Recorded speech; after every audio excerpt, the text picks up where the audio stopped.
This podcast episode reflects the opinions of the hosts and guests and not of Greenberg Traurig LLP. This episode is presented for informational purposes only, and it is not intended to be construed or used as general legal advice nor a solicitation of any type.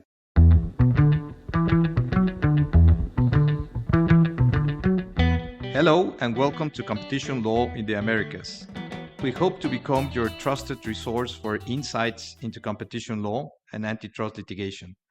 I am Miguel Flores Bernés, joining you from Mexico City. Today, we're diving into the hottest trends and cases in antitrust litigation, comparing the US and Mexico. Expect actionable insights and a few war stories.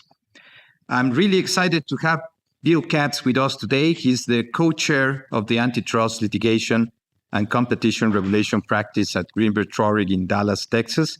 He is a first-chair trial lawyer who represents clients before federal and state trial and appellate courts, arbitration panels, and administrative agencies, including the Federal Trade Commission and the U.S. Department of Justice.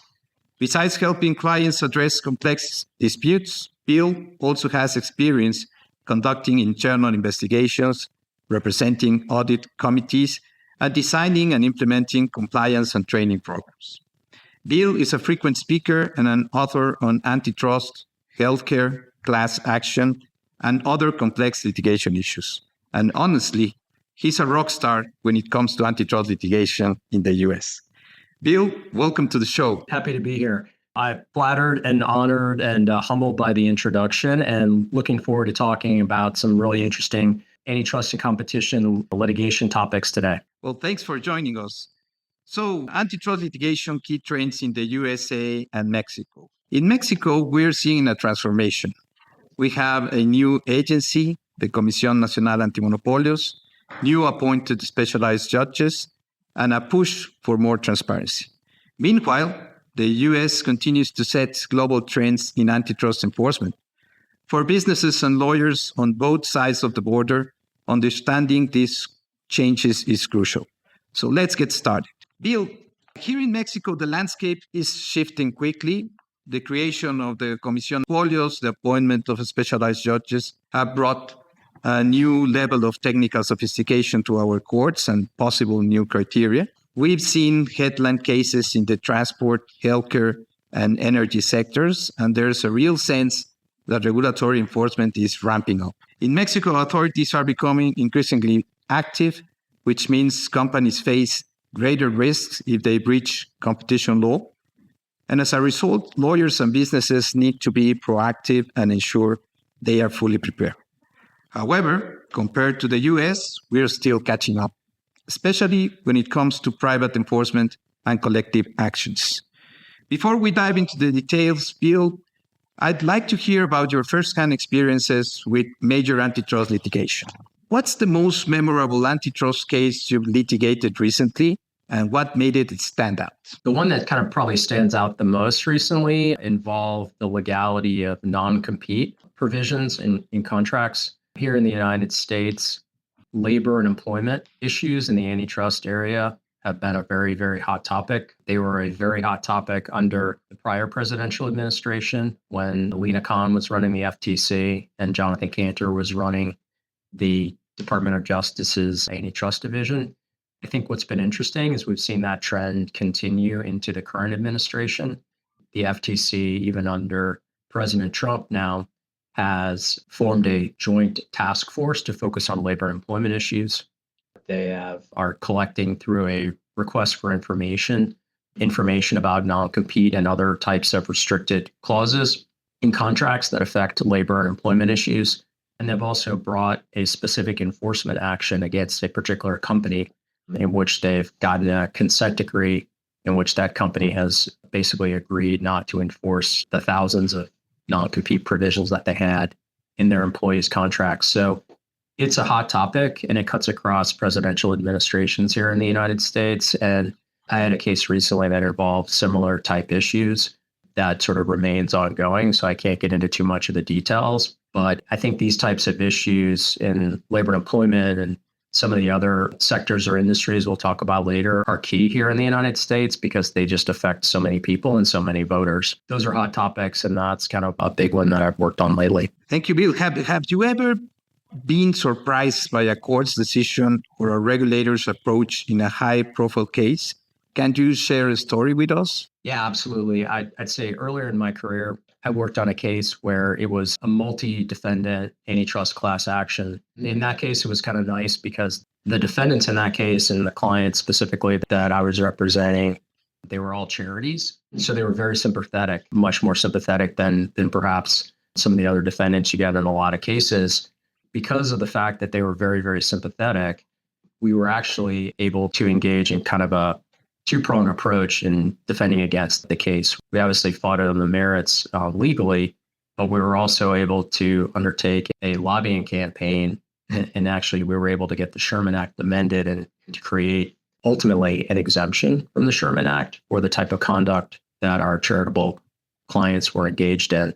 What was surprising about that was the fact that we had to amend the Sherman Act twice. We got it amended once, and we thought, and we took that piece of legislation, we filed motions to dismiss or for judgment on the pleadings in order to get the case dismissed based upon that First Amendment. The plaintiffs' lawyers were very creative and came up with a theory as to why the First Amendment did not fully dispose of and require the dismissal of that case. So we then kind of went back the second time, was able to engage in a second lobbying campaign, and based upon that Second Amendment of the Sherman Act, the judge finally dismissed the claim. That's a case that happened earlier in my career. I don't think I'll ever have another case like that. Well, you'll be able to essentially get the federal legislation amended twice because of the fact that you've got very, very sympathetic. That was definitely a unique situation and something that was kind of surprising given the fact that the court didn't dismiss it the first time. Definitely a very interesting case.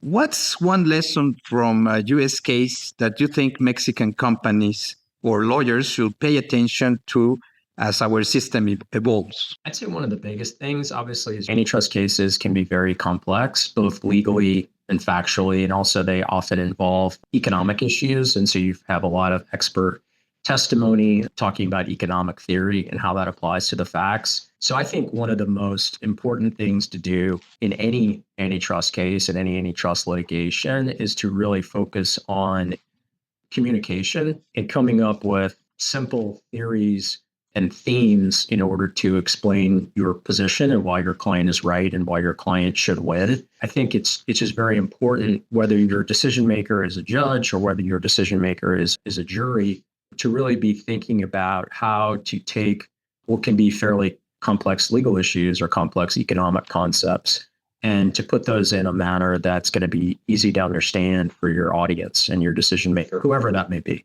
So I think really communication is really, really important. And I think when you're a litigator and you're handling complex cases like antitrust cases, oftentimes the way we think about it is we sort of, at the beginning, we really think about the end in some ways. So one of my mentors sort of told me that when you've got a case, when you first start, you should actually be thinking about, okay, if this is a jury trial, what are the jury instructions and questions going to look like? What is the jury going to be asked to decide? Because it really helps you think about and frame the scope of discovery, as well as the themes and the concepts that you're going to address both legally and economically with your experts. Okay, yes, communication and anticipation are always key.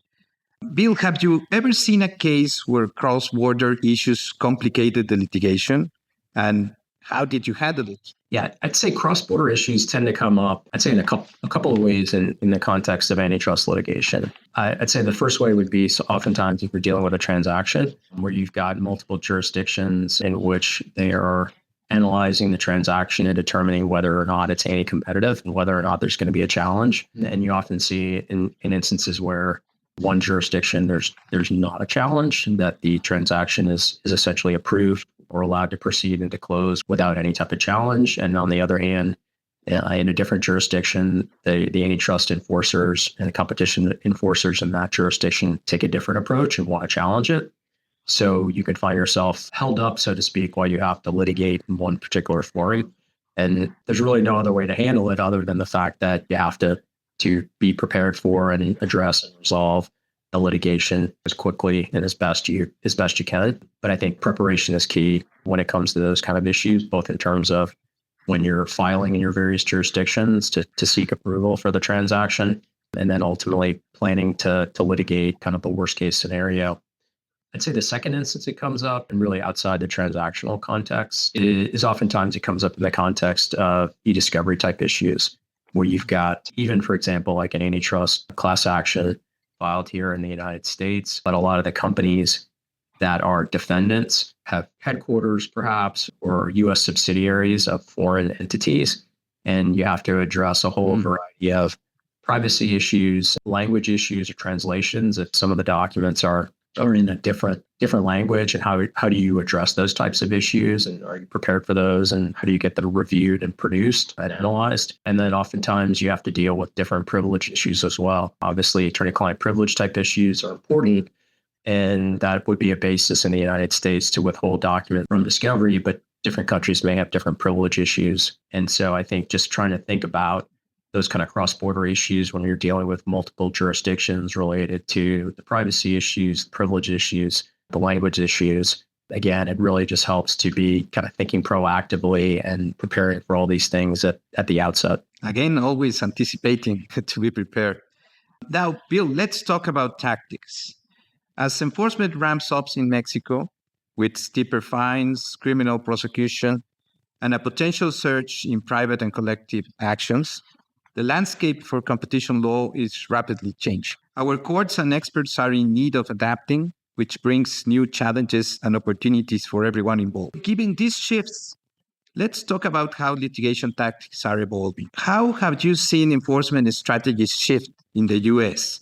Are agencies getting more aggressive, or are defendants getting more creative? I would say agencies are aggressive and have been aggressive. That hasn't really changed. I will say probably the most interesting transition during the course of my career is when I first started practicing and handling antitrust cases. It was more often the case that the U.S. antitrust enforcers, for example, the Antitrust Division of the Department of Justice, would start an investigation. And obviously, they have the ability to conduct a criminal investigation. And then as soon as that became public, then there would be all this follow-on private civil litigation from all the various antitrust class action firms that we have here in the United States. And so in many respects, the civil class action litigation would follow along behind the criminal investigation. I'd say what I've seen is more of the plaintiff's bar in the United States getting more creative, because now I think what you've seen, particularly over, let's say, the past decade or so, is that in many respects, what you find now is the plaintiff's bar here in the United States will initiate litigation, and then you will have the Department of Justice Antitrust Division follow along and open up an investigation later based upon conduct that has been initially at least publicly exposed in civil antitrust litigation. So there's definitely a couple of instances that I can think of recently related to that, where you now have a very, very sophisticated plaintiff's bar here in the United States, bringing class actions or collective actions. And so I think now you have very, very aggressive agencies. That hasn't changed, but the plaintiff's bar has gotten more sophisticated in rooting out and investigating claims even before the federal enforcers have done that here in the United States. And can you recall a time when a private damage action or collective claim changed the course of a case you were handling? Yeah, what I would say, sort of similar to the answer we were just talking about, is here in the United States, you can often have parallel civil litigation where you've got collective actions or class actions filed, while at the same time there is a parallel criminal investigation being undertaken by the Department of Justice and the Antitrust Division. That obviously gets very, very complicated. And usually what happens, and happens fairly often, is if there are parallel proceedings, the criminal case typically takes precedence. And actually what you often find is the federal enforcers will go into the civil litigation and file a motion to stay discovery, because what they don't want to have happen is they don't want to have the discovery that's being undertaken in the civil case, whether it's document discovery or depositions and things like that, to taint or adversely affect their criminal investigation. And the judges understand that, and they're typically very very sympathetic in terms of granting stays. So oftentimes what you find is that collective actions or direct antitrust damages actions are put on hold or stayed while the parallel criminal case proceeds, so as not to taint the criminal investigation, which takes precedence, obviously, because you're not just talking about money damages or things like that, but you're talking about criminal penalties or due process issues and things like that that are much more important and significant. And that's why the criminal cases take precedence. Now, you have referred to expert witnesses, and we know that expert witnesses can make or break a case. What's your most memorable experience working with or against an expert? And what did you learn? For me, one of the biggest lessons learned with experts is oftentimes the expert who looks best on paper, has the best resume, has the best CV, is not the best expert. Because again, to kind of echo the point we were talking about earlier, communication is extremely important in antitrust litigation. Whether you're the lawyer and you're the advocate and you're having to communicate with the judge or with the jury. But the same is true for your experts. Your experts also have to communicate, in some ways, educate and teach the judge or the jury, whoever the decision maker is going to be. So what I have learned in my practice, and this holds true throughout pretty much all the cases I handle that require expert testimony, is I tend to favor experts who are better communicators and teachers, even if perhaps maybe they don't have as stellar a resume than some other experts. I think it's also super important, and it's much easier to do these days, to make sure you interview and talk to your experts, see what they're like, then check references, check with other lawyers who have worked with that expert and seen them testify either at class certification hearings or at trial, for example. But it's just super important to have experts, again, who can take sometimes complicated economic concepts and really explain them in a simple manner.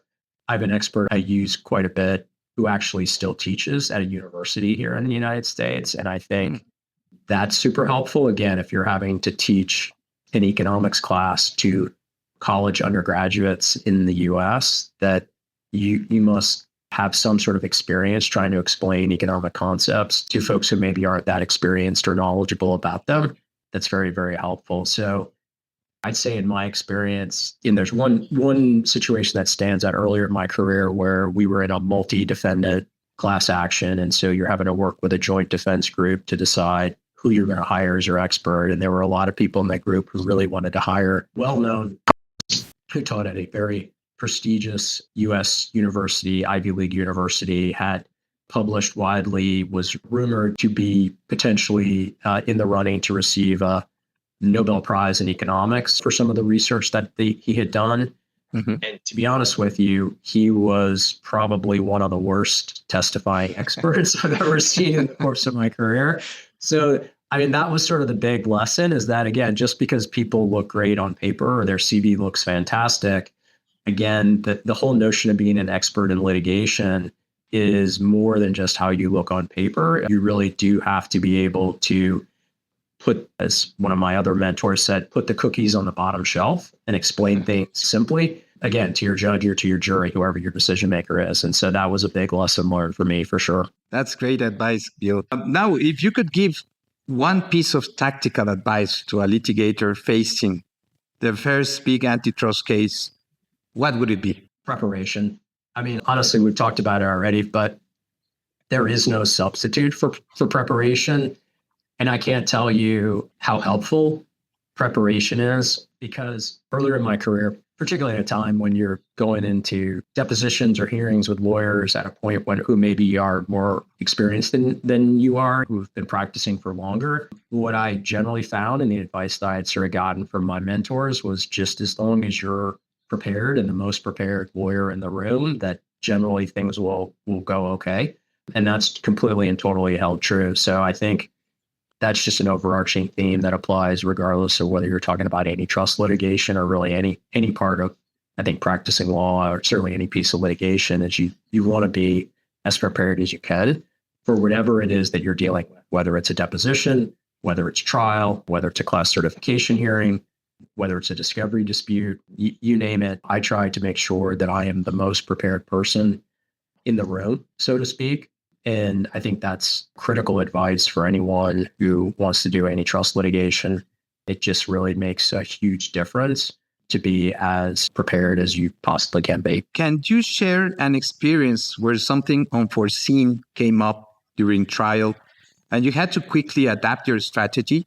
What steps did you take? I had a situation not too long ago where we were cross-examining a witness, an expert witness, and the expert happened to mention during cross-examination that he had reviewed a document that wasn't familiar to me or the folks on our team. And it turned out that the expert witness was not particularly experienced in testifying. And so I don't think he had even given it to the side that was presenting him as an expert. So rather than exclude his testimony or things like that, the judge basically called a recess and required that expert to retrieve the document and provide it to both the lawyers who were presenting him as well as to me so we could examine it. And then after we had a recess to allow that to happen, then we ultimately finished and resumed and then finished his cross-examination. So that was something that's a little unusual that I had not had happen to me at any point before that time. But the good news is, again, we were pretty prepared in terms of what we were going to question him about. And then when this new document came up, we just took a look at it and did the best we could of asking a few questions and scoring a few points related to it. And the good news is that the document wasn't the kind of thing that was going to tip the scales of the case one way or the other. It wasn't like going to make or break the case where we win or we lose. But that was certainly something where it was a little bit unusual. The lesson there, I think, and this is true for any trial, again, is being as prepared as you can and then just trying to keep your cool under pressure. Trials, there's always ups and downs along the way, and some days are good days and some days are bad days. So just trying to keep an even keel and have things just generally stay as even as you can, as balanced as you can. And again, the judge was sympathetic there and it all ended up working out and we ended up honestly winning the case. But it's a little bit nerve-wracking at the time when you think that there's some document out there and you're worried it might be really bad for you and you haven't seen it and you're just finding out about it while the witness is testifying. Well, and talking about unusual, what's the most creative defense or argument you've seen succeed in an antitrust case? I go back to that charities case that I mentioned earlier in the program, that one where we essentially argued that charitable activity is not trade or commerce under the Sherman Act and therefore is not covered by the antitrust laws, right? So the Sherman Act, which is the big federal antitrust statute here in the United States, applies to trade or commerce. And usually that's really it's not an element that most people contest ever. It's really only when you have something like charitable type activity, charitable fundraising. Obviously, probably the most famous one here in the United States related to not being trade or commerce is the exemption for baseball here in the United States. But unless you have something unusual like that, most of the time you don't get to make those arguments. So that's probably the most unusual or creative argument that I've seen be successful. That's very interesting. Now, let's look forward. As we look to the future, Mexico's regulators are setting their sights on high-impact sectors like digital markets, energy, transport, and healthcare. And with the specialized courts and major procedural reforms on the horizon, we are likely to see more complex and sophisticated decisions. And companies may find it increasingly challenging to persuade both regulators and judges. The landscape is evolving quickly, setting the stage for a new era in competition law enforcement. But we are also watching how U.S. trends might influence us, sometimes with a twist. Bill, what's the next big thing in U.S. antitrust litigation? Any trends or sectors you're watching closely? So I'd say one of the biggest trends right now in the United States in terms of antitrust litigation has to do with algorithmic price fixing. This is using software or some AI program or algorithm to allegedly fix the price of a particular product or service. There are a variety of cases that have been filed across the country touching a variety of industries that bring these types of claims. So for example, there's a big case involving apartments, rental properties. There's other cases involve hotels.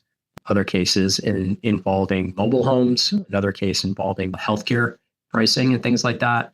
So algorithmic price fixing is a very, very hot topic that the plaintiffs bar in the United States is particularly focused on at this time. I think will be interesting to see, again, as AI becomes even more prevalent in the economy, to the extent that you see more cases involving more industries and things like that.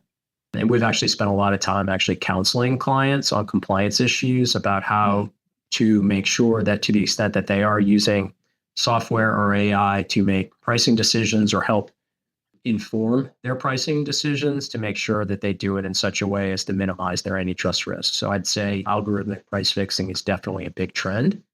In terms of sectors or industries in the United States, I think what we're seeing, and we touched on this a little bit earlier, so labor and employment issues have been prevalent and hot and remain prevalent and hot, even if there's not broad rulemaking like the prior presidential administration to broadly outlaw almost all non-competes. There's still a big focus under the current administration to look into and challenge and bring enforcement actions on a case-by-case basis related to non-competes and labor and employment issues.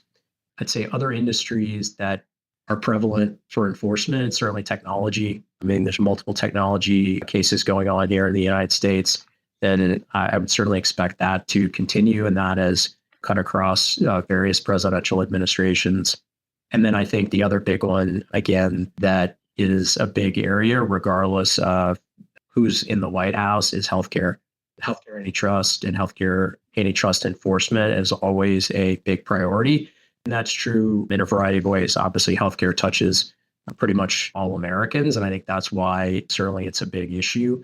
But in terms of thinking about the different components of healthcare, I mean, we see this when it comes to hospital mergers or things like that, where the FTC is always it's always sort of on the prowl, making sure that we don't have any competitive hospital mergers. There's also a big push related to pharmaceuticals and pharmaceutical pricing. That's another hot area for antitrust enforcement. And then the Department of Justice looks at insurance issues and insurance markets. So to the extent you've got health insurers who are thinking about combining or engaging in some type of conduct, then you've got a very, very active antitrust division at the Department of Justice who's looking at those issues. So those are some of the sectors or industries that I think have been hot and that we continue to monitor very, very closely. And are there upcoming procedural changes or new enforcement tools that you think will catch companies off guard? I'd say artificial intelligence. We just kind of mentioned this earlier. Right now, there's a lot of either litigation or potential enforcement related to AI type issues and antitrust and AI type issues. I'm kind of curious to see how the spread and growth of AI will continue to affect antitrust enforcement and compliance. Right now, the enforcers are essentially sending the message that just as competitors cannot get together in the proverbial smoke-filled room and fix prices or engage in anti-competitive conduct, that you can't do it now through software or algorithms. So they've sort of sent the message that, look, just because we have new technologies, that doesn't change the fact that it's still illegal to fix prices. That's sort of the prevalent message you're getting from enforcers. I'd be curious to see as we go forward, though, how enforcers might use AI to investigate or uncover anti-competitive conduct and things like that. This, I think, sort of data analysis and things like that to look at pricing issues or other things. Certainly, I'm interested to see how the plaintiffs bar uses AI to get even more creative, as we talked about, to try to uncover potential claims to bring and class actions to file in different industries. So I think we're right now a little bit maybe more reactive on the AI side in the antitrust space, but I'll be curious to see as things gradually shift to a more proactive approach, both from enforcers and plaintiffs and defendants, to see how that all shakes out over the next few years. Yes, AI is a big issue around the world. For companies operating in both countries, what's your top tip for staying ahead of the curve? Have a good antitrust compliance policy. We touched on this a little bit earlier, but I think an ounce of prevention is worth a pound of cure. Being proactive, having a good antitrust policy, and not just having the policy, but actually having the policy, taking the time and the effort to train employees on antitrust issues and ensuring that they understand what the company's policies are so that they comply with it is really, really important. And I think when you look at various jurisdictions, folks, the enforcers tend to give weight to the fact of, okay, did this company that's alleged to have done something wrong have an antitrust compliance policy? And was it a real policy? And did they really train their people? It wasn't just window dressing, so to speak. It was like a real substantive policy, and there were real efforts made in order to comply with the antitrust laws. But maybe in this one particular instance, we had a bad actor who went to a trade association meeting or went to some place where they engaged in improper conduct. Okay, that's more of an indication that you've got kind of a rogue employee or a rogue actor. This is not a company-wide culture problem. So I think having a good compliance policy is super important. And obviously that's a large part of what we do to help companies draft those policies, update those policies, and help train our clients' employees on how to comply with antitrust issues and try to minimize their clients' antitrust risks. An ounce of prevention is worth a pound of cure. I'm going to translate that to Spanish and use it here in Mexico. Yeah, it's a good one. Now, Bill, do you see any convergence or divergence in how regulators and courts around the world are approaching competition issues? I'd say the biggest thing that I've seen, again, over the course of my career is just the greater convergence in how regulators and courts look at competition issues around the world. I think that there is a significant amount of convergence. I think the way that not every jurisdiction is the same, but certainly more jurisdictions now have antitrust or competition laws and policies. I know I've been involved for a long time in the American Bar Association's antitrust section, and the section has been really big on a variety of international type issues. And having seen so many countries adopt competition laws or update their competition laws, and the fact that a lot of them obviously are very heavily focusing not only on legal issues, but sort of economic issues, which in large part often tend to drive antitrust compliance and things like that.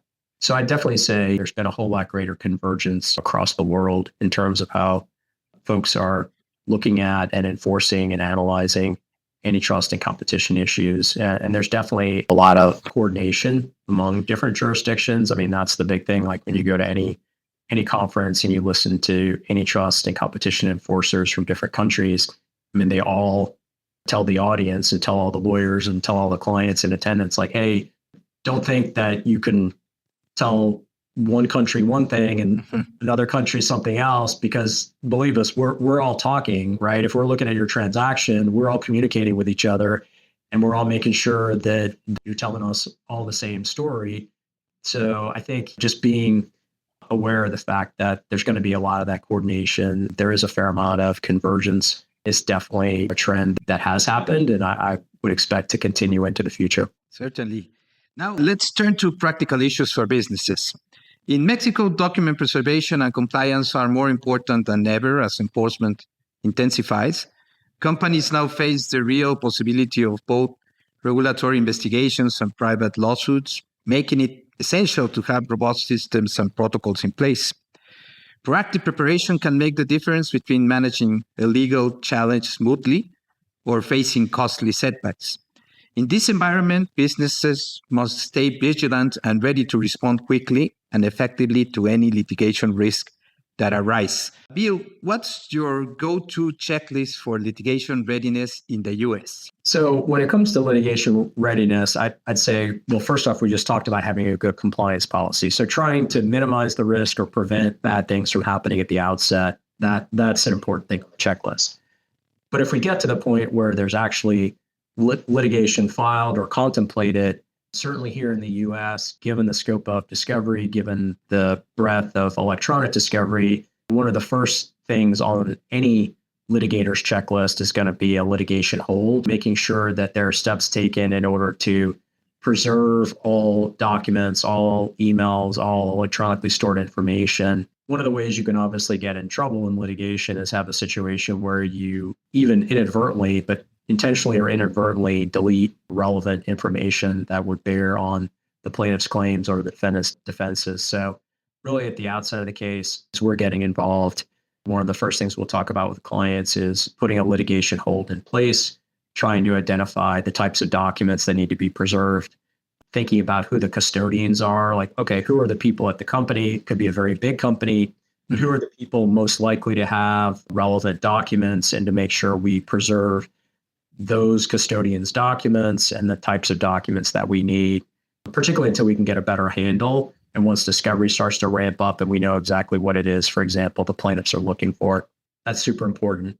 In terms of other things on the checklist, obviously, you want to get educated as quickly as you can about the industry, about the factual background, the plaintiff's allegations, and things like that. And that's where it's really important just to work closely with your client to get a handle on the industry, how the industry works, what the facts are. So then you could start thinking about developing your defenses. And that's very, very helpful. The other thing that's definitely near the top of the list in terms of a checklist is experts, right? Thinking about, okay, once you've got a handle on the industry and what the kind of issues are, you've seen the plaintiff's claims, is okay, what do the economics look like of this? And to start interviewing and talking to and identifying potential expert candidates and talking to them about their experience, either in this particular industry, interviewing them to see how they would think about analyzing the economics of this particular dispute, what they're capable of saying, what they think is sort of the right approach from the economic side of things. Those are all the kind of things that are kind of near the top of, I think, any antitrust litigator's checklist. Now, have you ever seen a company avoiding disaster because they were prepared? Any quick story you have? I'd say the good news is I think I don't have any clients who've been subject to disaster. So I think that's good. But I think having good systems in place, whether it's compliance policies in place, whether it's trying to set a good culture, the tone at the top in terms of how the company feels about compliance policies and complying with the law, I think is important.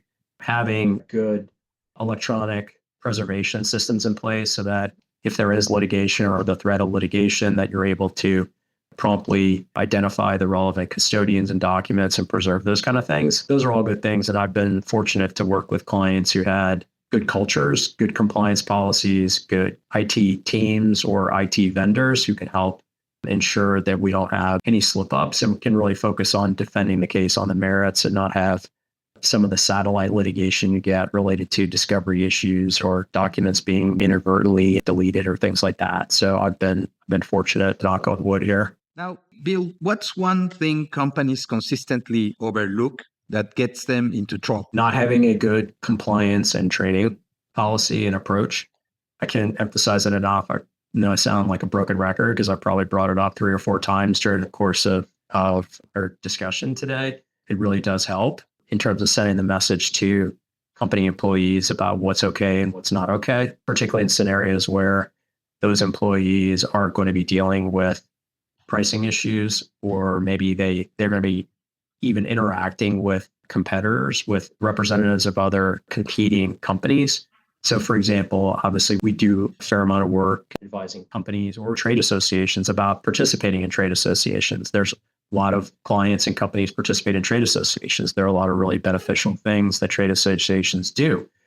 The risk with any trade association, though, obviously, is if you've got competing companies coming together to talk about safety issues or other things that are perfectly appropriate and pro-competitive, you need to make sure that the conversations and the discussions that happen at the meetings or even outside the meetings at cocktail parties or dinners or the golf course or things like that stay on appropriate topics and do not deviate it to inappropriate topics like pricing or bid rigging or things like that, or price fixing. So I think it's just really important to have a good compliance policy, make sure your employees are well trained and they're aware of the risks related to their particular jobs as to what type of conduct or interactions might present risks from an antitrust perspective. Training regarding the emails, that's always a problem here.